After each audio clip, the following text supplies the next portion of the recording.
Hi, welcome to this lesson on number patterns, infinite geometric series. Let's have a look at question 5 on solving an infinite geometric series problem.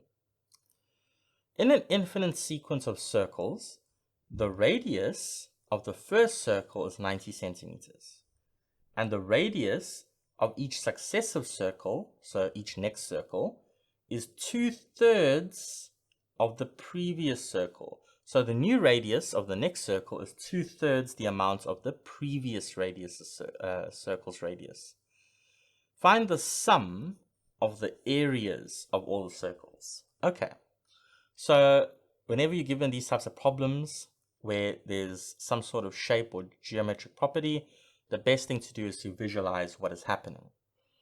So I've just drawn the first 3 circles, and I've indicated that these circles go on and on and on and keep getting smaller each time by 2/3 of the previous circle in terms of the radius. So this first circle's radius here is 90 centimeters. The next circle is 2/3 of 90, which is 60 centimeters.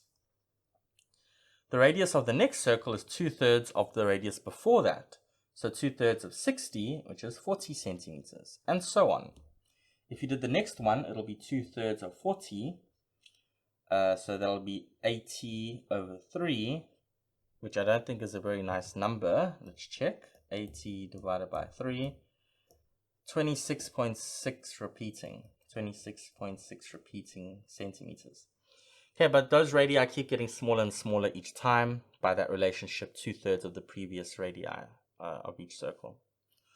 So you want to find the sum of the areas. So for the first one, area A1, I'm going to say that's pi times this first radius squared. The second area A2, I'm going to say is pi times the second radius squared. A3 is the pi times the third radius squared, and so on. And we want to find the sum of all these areas. So do we actually have an infinite geometric series on our hands? Well, first of all, is it a geometric sequence, first of all? That's the first thing. And if it is, does it satisfy that golden property for the constant ratio value? Well, let's have a look. This A1, area 1, is essentially my T1. So the radius squared, 90 squared, is 8100 pi. That's square centimeters plus. The next one is R2, 60 squared is 3600 pi centimeters squared. The next one is 40 squared, which is 1600 pi centimeters squared, and so on.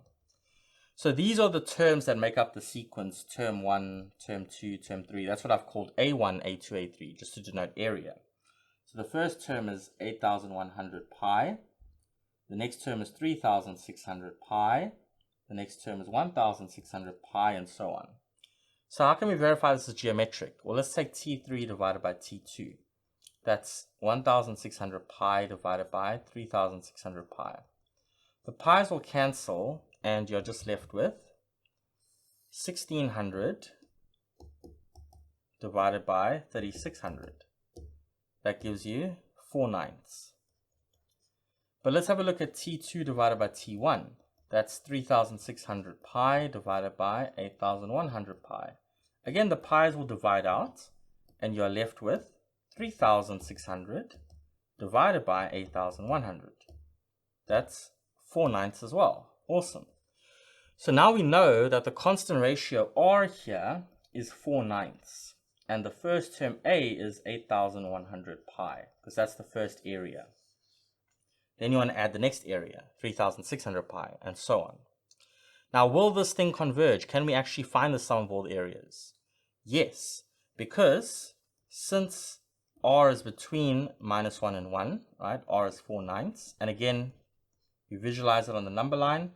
Here's -1, here's +1, here's 0. 4/9, well, 9/9 is 1. So 4/9 is around here. So it's definitely within this interval of convergence. So therefore, the sum to infinity, which will sum up all these areas, is A over 1 minus R.